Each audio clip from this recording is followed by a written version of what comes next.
much for coming for your oral class and test at the same time.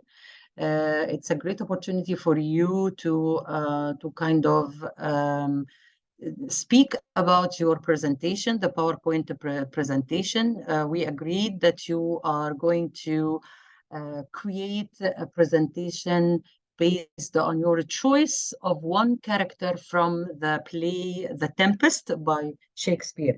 So thank you, Safa, for taking the initiative, and kindly use the button for display for the whole screen. You can see my screen, right? Yeah, but I can see the small slides on the side. If you can focus on the slideshow. Yes, okay. I put my camera on, right? Yes, please.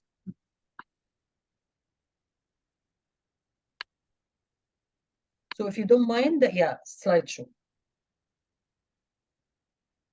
Sorry, it might be a bit laggy. My Wi-Fi is not the best. No problem. Take your time and let me start the stopwatch. We just want to get an idea of time management, and if you are are able to distribute the time of speaking about the PowerPoint, and then why you tell us why you choose this personality in particular, and then I will share the part with the mind map, the graphic designer, for you to speak about. So when you're ready, I will be starting the stopwatch. Ready? Let's go. About Prospero from The Tempest by me.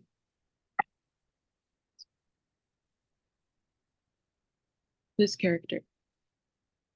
I'm sorry. Could you pause the stopwatch? The recording? Sure. Prospero.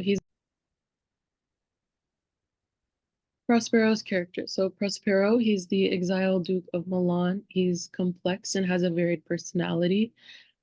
He shows actions that highlight the complexities of his character and playing a really important part in the story, which is also a part of why I chose him as my chosen character. Prospero also carefully plans and makes things happen on the island very carefully, showing that he is really good at thinking strategically. Another thing is that I chose Prospero is because he is smart, he's strong, and he plans things with purpose, and he's also the protagonist. Strategic thinking. Plans things carefully on the island, making Miranda his daughter and Ferdinand me, and this shows he is really good at thinking and acting with a clear plan. Ferdinand is the love interest, and he's also the future son-in-law of Prospero.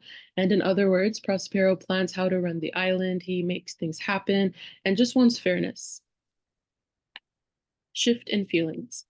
At the beginning, Prospero is really angry and wants to pay back to those who hurt him. He decides to forgive, especially when he pardons his brother, Antonio, which is a big change in how he feels. In other words, Prospero changes his feelings, making him a very complex character. Authoritative tendencies. Prospero acts like a boss and tries to make Caliban his servant. So Caliban is like a worker to Prospero. He is in charge of the island in the play. And he treats Caliban like he's in charge.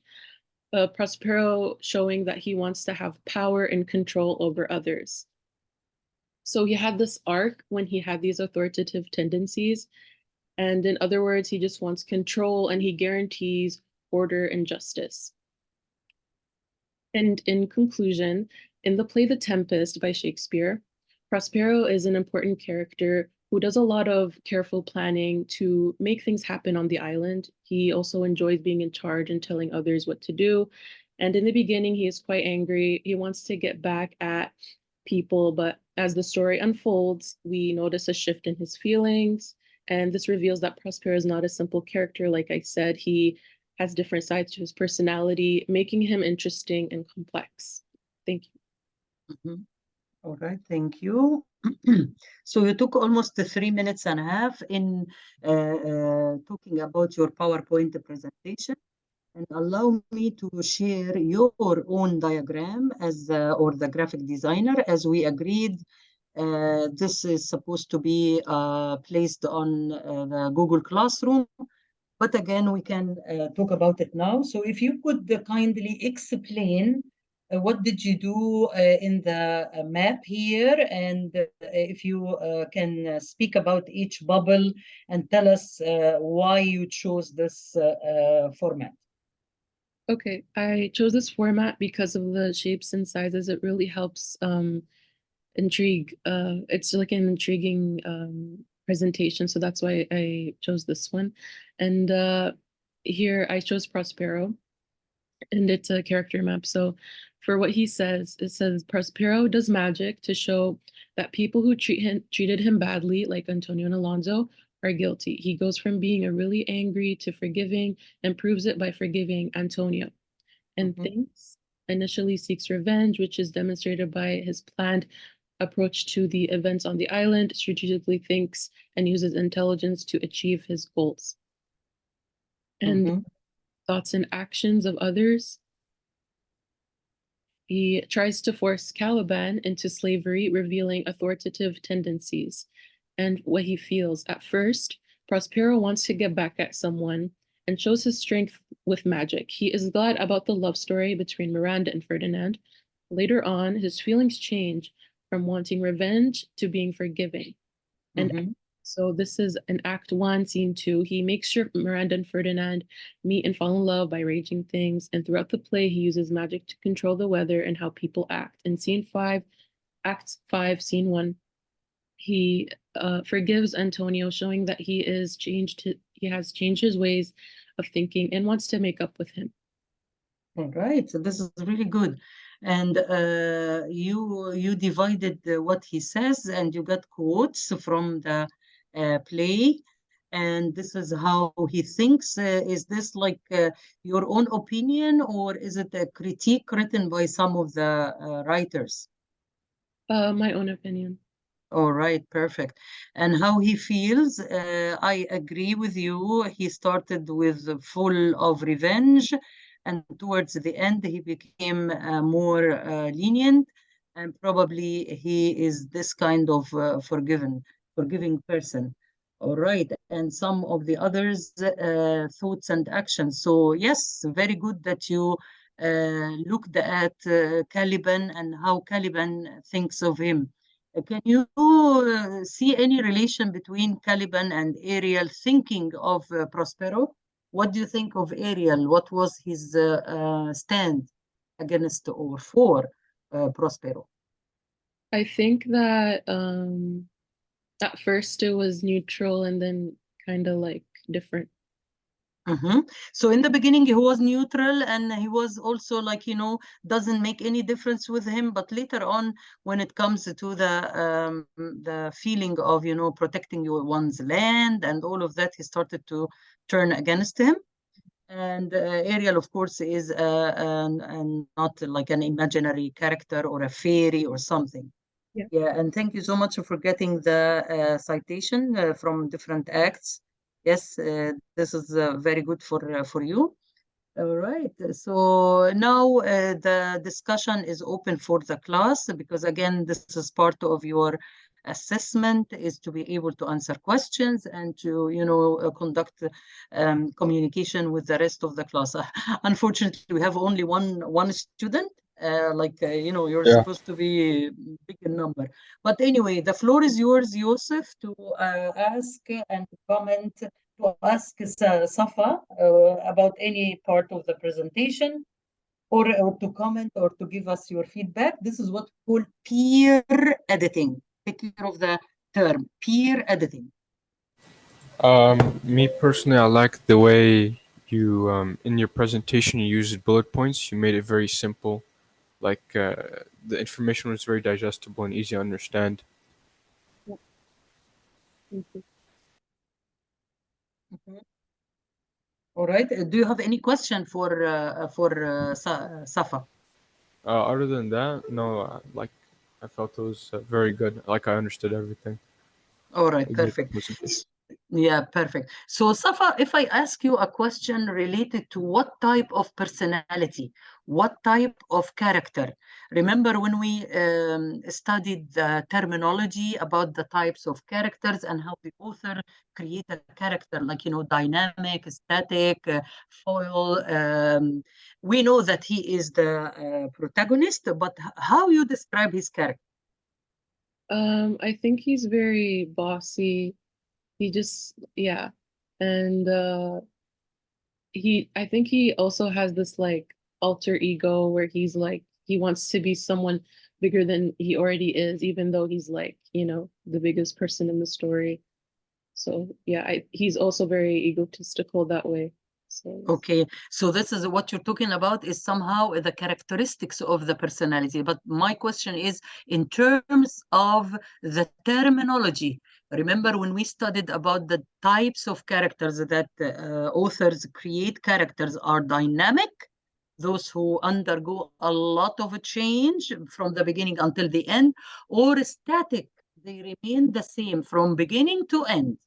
How would you classify Prospero? Is I he dynamic or static? dynamic for sure. Absolutely. Why? Because he undergone a lot of changes. He started as a person full of anger and full of revenge, and towards the end, he became more lenient and more forgiving. Mhm. Right? Yes. All right. Perfect. Thank you so much, Safa. Let me stop the recording. Uh, yeah, that's good. Okay, so thank you, Yusuf, for going to present the character that you chose from The Tempest. It's part of your oral assessment, the evaluation for speaking in class based on the choice of one character from The Tempest. Go ahead, start. All right, thank you. So I chose to talk about the boatswain character in The Tempest. So let me start with my introduction. So the role of the boatswain in the play, he's a minor character, but he's very impactful, and that's also one of the big reasons why I chose him, as why I chose to talk about him, because even though he's a minor character, he's still very impactful, and he embodies many of the themes in the Tempest. Mhm, So the boatswain, like he first appears in the midst of a turbulent storm at sea, and this is in Act One, Scene One. So let's go to the next one. So I wanted to talk about the boatswain's mindset and why, and this is also like a really big reason why I like his characteristics and why I chose him. So, like when the storm was happening, when the horrible storm was happening, the way the boatswain, his thinking and what caused him to like focus and like the way he thought and the way he was like he had authority is what caused him to focus and be the most attentive on saving the ship during the storm.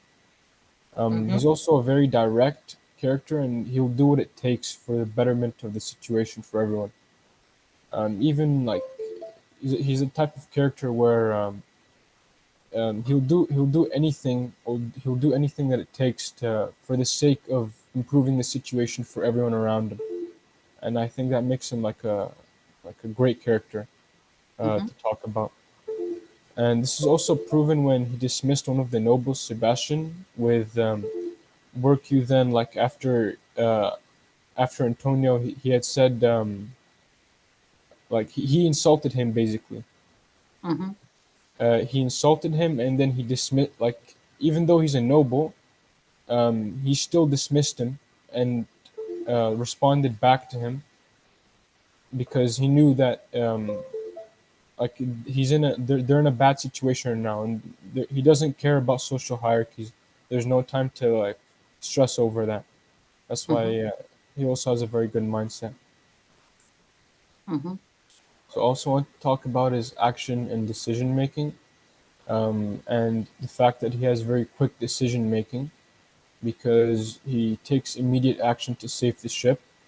And once we see that once they notice that the ship is in they're in a problem, the first one to take immediate action was the boatswain, and this is also proven by this quote here that happened in Act One, Scene One, where he was commanding his crew, telling them what to do. And he also has disregard for the social hierarchy. So even though um, on the ship there's nobles and there's people like on different social hierarchies, that's the last thing on his mind, because his decisions aren't influenced by the social status of any of the passengers, and he's only focusing solely on the safety of the ship and crew. One last thing is that he's also very calm under pressure.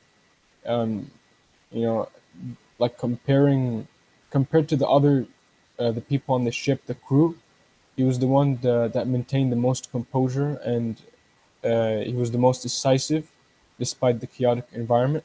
And that's also very an important trait to have if you're going to be the one that's managing the crew and making the situation better. It would be like being calm under pressure, and that's one thing that the boatswain does have. So the next thing is emotional resilience, and in the in the in Act One, Scene One, we see that the boatswain, he gets a bit frustrated with the nobles interfering and being an annoyance. So like he expresses annoyance at the nobles' interruption during the crisis, during the ship in the crisis. And this is also proved by this quote right here, where he called them a plague upon this howling. They are louder than the weather or our office. And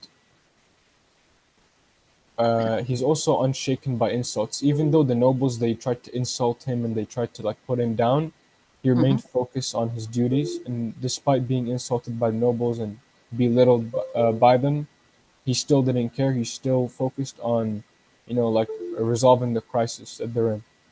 Mm-hmm. And that's why his emotional resilience, it enables him to prioritize the ship's safety over personal matters. Mm-hmm. So Mm-hmm. here's my mind map. Mm-hmm. So the way that the boatswain thinks, he's a very practical person.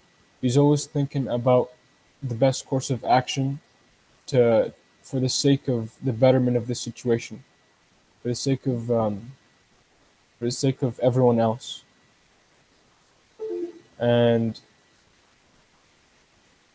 the way he acts is he's very decisive, and he acts also unfearful, because he challenges the nobles, like the nobles' insults and the way they were annoying him. He challenges them during the storm, no problem.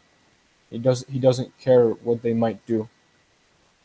Um, Also, the way what the boatswain says is he's a very commanding person, and he tends to give many orders, but it's all in best intention, because it's he wants everyone to be saved. He wants everyone to be relieved from the crisis, and for that he must uh, he must be very commanding, and he does what it takes. Mm-hmm. The boatswain also feels frustrated because of the nobles' interference and the way that they were just being a like an annoyance. They weren't doing anything to help the situation, and that's why he felt frustrated towards them. But even though he felt frustrated towards them, he still didn't dwell on the fact dwell on the personal matters like these, and he still focused his time onto resolving the crisis and attending to the ship's situation. Mm-hmm. And so about and regarding others' actions and thoughts, to me it was clear that the nobles, they showed disdain and they greatly underestimated the boatswain, because they insulted him and they clearly showed a lack of respect for his authority and skills Mm-hmm. Mm-hmm. to keep control of the situation. Um, but one character that might have shown some level of respect was Gonzalo, because he showed concern for his well-being during Mm-hmm. the crisis. So Mm-hmm. that's it. Very good, very good. So you chose the character of the like a crew or somebody who is really minor, but Yeah, because you admired his dignity, his feeling of pride, and his determination to remain focused on his exactly. job and what he's doing, he didn't allow anybody to interfere in his, objective, which is like, doing his job the best way possible. Can I Yeah. ask you, what is the relation between the boatsman with the main character, the protagonist, Prospero? What do you think the relation is? The relation. And if you can have the camera on, that would be great. Sure. Let me just make sure my camera's working. Mhm.